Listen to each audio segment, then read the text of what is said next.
स्वागत है दोस्तों आप सभी का आज की इस नई वीडियो में। आज हम बात करेंगे क्लास 12th की पॉलिटिकल साइंस का चैप्टर 3 है न्यू सिलेबस के अकॉर्डिंग जो सेकंड बुक है उसका, जिसका नाम है नियोजित विकास की राजनीति।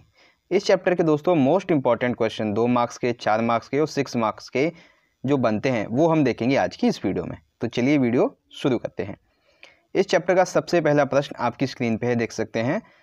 दूध की क्रांति पर नोट लिखिए अथवा ऑपरेशन फ्लड से आप क्या समझते हैं। एक प्रश्न को अलग तरीके से पूछा जा सकता है कि दूध की क्रांति से आप क्या समझते हैं, नोट लिखिए, ठीक है, या फिर ऑपरेशन फ्लड क्या था इसके बारे में बताइए, ठीक है। तो सबसे पहला पॉइंट आप लिखेंगे, यहाँ से लिखेंगे 1960 के दशक में मिल्कमैन ऑफ इंडिया के नाम से जाने वाले मशहूर वर्गीज कुरियन। देखिए यहाँ पे 2-3 क्वेश्चन आपके मल्टीपल चॉइस के कंप्लीट हो गए। एक तो मिल्कमैन ऑफ इंडिया के नाम से किसे जाना जाता है, मशहूर वर्गीज कुरियन को। इनके द्वारा गुजरात की एक शहर जिसका नाम है आणंद, ठीक है, आनंद नहीं है आणंद है, यहाँ से सहकारी दूध उत्पादन का आंदोलन चलाया गया था, जिसके तहत उन्होंने गांव-गांव से दूध इकट्ठा किया था और लोगों से पैसा भी लिया था, ठीक है। दूध के उत्पादन को केंद्रीय स्तर तक फैलाने के लिए, दूध के उत्पादन को केंद्रीय स्तर तक फैलाने के लिए 1970 में इन्होंने ऑपरेशन फ्लड के तहत केंद्रीय स्तर पर अपनी इस क्रांति को जोड़ दिया, जिसमें लगभग उस समय के दौरान 25 लाख दूध उत्पादक शामिल थे, ठीक है। तो यही था ऑपरेशन फ्लड। दूध की क्रांति क्या है और ऑपरेशन फ्लड क्या था, आई होप आपको समझ में आ गया होगा। अगला प्रश्न देखिए, ये प्रश्न है द्वितीय पंचवर्षीय योजनाओं की विशेषताओं का वर्णन कीजिए। यानी कि द्वितीय पंचवर्षीय जो योजनाएं हैं उनकी विशेषताएं हमें यहाँ पे बतानी है, ठीक है। तो सबसे पहले तो आपको ये पता होना चाहिए कि पंचवर्षीय योजना का काल कब से शुरू हुआ है। 1951 से शुरू हुई है, 1951 से 56 तक चली थी पहली। तो दूसरी पंचवर्षीय योजना का काल है 1956 से 61 तक, ठीक है। इसका खाका तैयार किया गया था पीसी महालनोबिस के द्वारा। दूसरी पंचवर्षीय जो योजना है इसमें भारी मात्रा में उद्योगों के विकास पर बल दिया गया था, ठीक है। राउरकेला, भिलाई, बोकारो, यहाँ पर स्टील इस्पात संयंत्र की स्थापना की गई थी दूसरे पंचवर्षीय योजनाओं के दौरान। और आणविक ऊर्जा के विकास के लिए atomic energy commission of India का भी गठन किया गया था। ये जो विशेषताएं हैं ये दूसरी पंचवर्षीय योजनाओं के बारे में थी। ये 2 मार्क्स में पूछा जा सकता है, आई होप समझ गए होंगे। अगला जो प्रश्न है प्रथम पंचवर्षीय योजना, ये दोस्तों 4 मार्क्स में पूछा जा सकता है, ठीक है, क्योंकि प्रथम पंचवर्षीय योजना के बारे में बहुत बार पूछा गया है 4 मार्क्स में, ठीक है। तो हमारा प्रश्न क्या बनेगा, प्रथम पंचवर्षीय योजनाओं की विशेषता लिखिए। सबसे पहले तो प्रथम पंचवर्षीय योजना जो है वो कृषि के विकास के संबंध में थी, ये आपको याद रखना है। प्रथम पंचवर्षीय योजना कृषि का विकास। देखिए पहला पॉइंट, प्रथम पंचवर्षीय योजना का काल 1951 से 56 तक रहा है।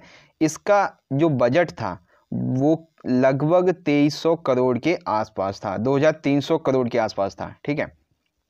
और इस योजना का खाका एक युवा शास्त्री जिनका नाम है KN राज, इनके द्वारा तैयार किया गया था, ठीक है। और ये कहा गया था कि शुरुआती सालों में 1-2 साल तक जो विकास की गति है वो हम धीमी रखेंगे और कृषि के विकास की मतलब कृषि का विकास जो है उसे सर्वोपरि माना जाएगा, ठीक है।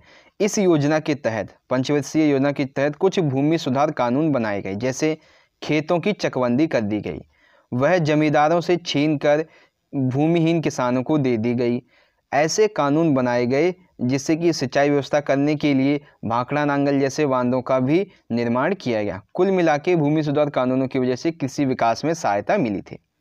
5th है, कृषि में विकास करने के लिए क्षेत्र को प्राथमिकता दी गई जहां पर, यानी कृषि में विकास करने के लिए उस क्षेत्र को प्राथमिकता दी गई जहां पर भूमि जो है वो उपजाऊ नहीं थी और संसाधन काफ़ी मात्रा में कम थे, ठीक है। तो ये था प्रथम पंचवर्षीय योजनाओं की विशेषताएं, ठीक है। आई होप आप समझ गए होंगे। ये 4 मार्क्स में पूछा जा सकता है, आई होप समझ गए होंगे। अगला प्रश्न दोस्तों है इम्पोर्टेंट, ठीक है, ये 6 मार्क्स में पूछा जाएगा। हरित क्रांति क्या थी और इसके सकारात्मक एवं नकारात्मक परिणामों का वर्णन कीजिए, ठीक है। अगर 6 मार्क्स में आता है कि हरित क्रांति क्या थी, ठीक है, तो भी आपको सकारात्मक नकारात्मक परिणाम लिखने ही लिखने हैं, ठीक है। तो सबसे पहले बात करते हैं कि हरित क्रांति थी क्या। 1962-63 के दौरान, ठीक है, 62-63 के दौरान भारत में जब अकाल पड़ा था और खाद्यान्न का हमें आयात करना पड़ा था, और भारतीय सरकार के द्वारा 1965-66 में खाद्यान्न के क्षेत्र में आत्मनिर्भर बनने के लिए और कृषि क्षेत्र में उत्पादन को बढ़ावा देने के लिए एक कार्यक्रम चलाया गया जिसे हरित क्रांति कहा गया। यानी कि खाद्यान्न संकट को ख़त्म करने के लिए सरकार के द्वारा चलाया गया कार्यक्रम हरित क्रांति कहलाता है। ठीक है, अपडेट आपको याद रखनी है, अकाल कब पड़ा था और कब ये योजना चलाई गई थी। अब बात करते हैं कि इसके परिणामों के बारे में। ठीक है, सबसे पहले हरित क्रांति के सकारात्मक परिणाम। पहला पॉइंट, सकारात्मक परिणामों के बारे में। देखिए, खाद्यान्न के क्षेत्र में भारत आत्मनिर्भर बन गया क्योंकि भारत में खाद्यान्न की फसलें अधिक उत्पादन होने लगी। ज़्यादातर गेहूं को उगाया जाता था। ठीक है, ज़्यादातर गेहूं की खेती की गई। जहां भारत 1964-65 के आसपास खाद्यान्न का आयात करना पड़ता था उसे, वहीं खाद्यान्न के क्षेत्र में भारत आयातक से निर्यातक बन गया, यानी कि अपने देश में लेने की बजाय देशों को देने लगा भी। ठीक है, यानी कि निर्यात करने लगा। अब है हरित क्रांति के दौरान नकदी फसलों को उगाया गया है, यानी कि व्यापारिक फसलें जैसे गन्ने को, कपास को और गेहूं को, इनका उत्पादन अधिक मात्रा में किया गया। इसके फलस्वरूप किसानों में आर्थिक खुशहाली आई क्योंकि इन फसलों को वो दाम पे बेचते थे तो उन्हें पैसा मिलता था, इसीलिए खुशहाली आई। और कृषि से संबंधित जो उपकरण हुआ करते थे, उद्योग हुआ करते थे, उनका भी विकास हुआ। ठीक है, तो परिणाम स्वरूप क्या हुआ कि समाज के बाकी लोग जो थे उन्हें भी इस हरित क्रांति की वजह से, उद्योगों के विकास की वजह से क्या हुआ, रोजगार मिला। ठीक है, तो ये हरित क्रांति के सकारात्मक परिणाम थे। अब बात करते हैं अगला, देखिए हरित क्रांति के नकारात्मक परिणाम। ठीक है, नकारात्मक परिणाम की चर्चा करते हैं। सबसे पहला, हरित क्रांति के कारण अमीर किसान जो थे वो तो और अमीर हो गए, वहीं गरीब किसान जो थे वो और गरीब हो गए, जिसकी वजह से आर्थिक असमानता बढ़ी है, या फिर हम इसे बढ़ना कह सकते हैं। ठीक है, हरित क्रांति की वजह से, हरित क्रांति का जो लाभ है वो संपूर्ण देश को नहीं हुआ है, संपूर्ण देश के किसानों को नहीं हुआ है। पंजाब, हरियाणा और पश्चिमी उत्तर प्रदेश के किसान तो मजबूत हुए हैं, बाकी राज्यों के किसान जो थे वो पिछड़ गए। ठीक है, तो ये हरित क्रांति के नकारात्मक परिणाम थे। आई होप हरित क्रांति के संबंध में आपको समझ में आ गया होगा हरित क्रांति क्या थी, इसके सकारात्मक परिणाम और इसके नकारात्मक परिणाम। बात करते हैं अगले प्रश्न की। अगला दोस्तों 6 मार्क्स का और मोस्ट इम्पॉर्टेंट प्रश्न है। ठीक है, इसके बारे में आपको पता होना ही चाहिए। देखिए, भारत में नियोजित देखिए सबसे पहले तो आपको ये बताना है कि नियोजित अर्थव्यवस्था से आपका क्या अभिप्राय है, और उसके बाद भारत में नियोजित अर्थव्यवस्था का विकास कैसे हुआ। ठीक है, 2 प्रश्न बनते हैं आपके यहाँ पे। तो सबसे पहले हम बात करते हैं नियोजित अर्थव्यवस्था क्या होती है। ठीक है, देखिए नियोजित अर्थव्यवस्था, देखिए यहाँ पे आर्थिक नहीं बल्कि अर्थ है। नियोजन का अर्थ है कि किसी देश की सरकार के द्वारा, नियोजन का अर्थ है कि उस देश की सरकार के द्वारा क्या उत्पादन किया जाएगा, कितनी मात्रा में उत्पादन किया जाएगा, इसका वितरण किस प्रकार से होगा और उसका मूल्य कितना होगा।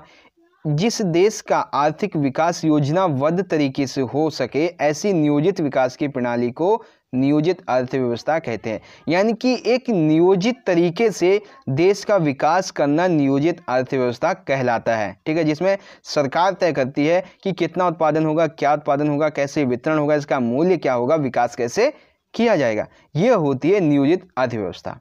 वहीं हम बात करते हैं कि भारत में नियोजित अर्थव्यवस्था का विकास कैसे हुआ। तो सबसे पहले आएगा पॉइंट मुंबई प्लान के बारे में। ठीक है, अब यहाँ पे 2-2 मार्क्स के भी आपके बहुत सारे पॉइंट जो है वो क्लियर हो जाएंगे। देखिए मुंबई प्लान 1944 में मुंबई में उद्योगपतियों का एक तबका एकजुट हुआ। इसने नियोजित अर्थव्यवस्था चलाने का एक प्रस्ताव तैयार किया जिसे मुंबई प्लान जो है वो कहा जाता है। इसके तहत क्या था, औद्योगिक व अन्य आर्थिक निवेशों के क्षेत्रों में कदम उठाए। जो सरकार है वो औद्योगिक व अन्य आर्थिक क्षेत्रों में अपना निवेश के लिए कदम उठाए जिससे कि अर्थव्यवस्था का विकास हो। ठीक है, ये मुंबई प्लान था। फिर था योजना आयोग की स्थापना। दूसरा पॉइंट हमारा योजना आयोग की स्थापना।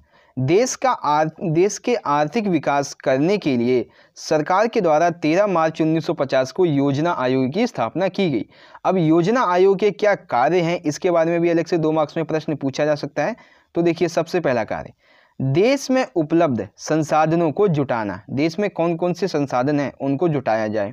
ठीक है, यह निर्धारित किया जाए कि जुटाए गए जो संसाधन हैं उनका उपयोग किस क्षेत्र के विकास के लिए किया जाएगा। तीसरा है देश के आर्थिक विकास के लिए योजना बनाना एवं उनका मूल्यांकन करना। ठीक है, ये योजना आयोग के बारे में था। अगला आएगा पंचवर्षीय योजनाओं की शुरुआत। आर्थिक विकास के लिए पंचवर्षीय योजनाओं की भी शुरुआत की गई थी। ठीक है, तो देखिए योजना आयोग के द्वारा समय समय पर पंचवर्षीय योजनाएं बनाई गई, जिसके तहत देश के आर्थिक विकास करने के लिए कृषि को बढ़ावा दिया गया था, उद्योगों पर भी जोर दिया गया था। लेकिन इसके चलते हमें आर्थिक मंदी के दौरान एक वर्षीय योजनाएं भी बनानी पड़ी थी। यानी कि जब अकाल पड़ा था 1964-63 में, तो उस दौरान हमें पंचवर्षीय योजना की वजह एक वर्षीय योजनाएं भी बनानी पड़ी थी। ठीक है, फिर आता है सबसे आखिरी पॉइंट नीति आयोग। ये आपका एक न्यू सिलेबस के अकॉर्डिंग पॉइंट भी है नीति आयोग के बारे में। तो देखिए सबसे पहले तो नीति आयोग की इंग्लिश में फुल फॉर्म है national institution for transforming India, यानी कि राष्ट्रीय भारत परिवर्तन संस्थान। ठीक है, इसकी स्थापना जो है वो 1 जनवरी 2015 में की गई थी और इसका जो अध्यक्ष होता है वो होता है प्रधानमंत्री। अगर हम इसके कार्यों की बात करें तो इसके कार्य होते हैं सबसे पहला कि नीतियों का क्रियान्वयन, जो नीतियां बनाई जाती हैं उनका क्रियान्वयन किया जाए, केंद्र का और राज्य के बीच में समन्वय बढ़ाया जाए। ठीक है, योजना आयोग जो है वो केंद्रीकृत नीति की जगह क्षेत्रीय नीति को बढ़ावा देता है। क्षेत्रीय नीति का मतलब है कि ये ग्रामीण स्तर पर योजनाएं बनाता है। क्षेत्रीय स्तर पर मतलब हर एक क्षेत्र की नीति को बढ़ावा देता है, केवल केंद्र की नीति को नहीं। ठीक है, और ये ग्रामीण स्तर पर योजनाएं भी बनाता है। तो ये था नीति आयोग। फिर थी पंचवर्षीय योजना, योजना आयोग की स्थापना और मुंबई प्लान। तो नियोजित अर्थव्यवस्था क्या होती है, इससे क्या अभिप्राय होता है, आई होप आपको समझ में आ गया होगा। दोस्तों अगर वीडियो अच्छी लगी है तो लाइक करना, इस वीडियो को ज़्यादा से ज़्यादा अपने सभी दोस्तों के साथ जरूर शेयर कर दीजिएगा। हम मिलेंगे अगली वीडियो में अगले चैप्टर के MCQs क्वेश्चन आंसर की वीडियो के साथ। तब तक के लिए आप पढ़ते रहिए, अपना ख्याल रखिए। धन्यवाद। जय हिंद, वंदे मातरम।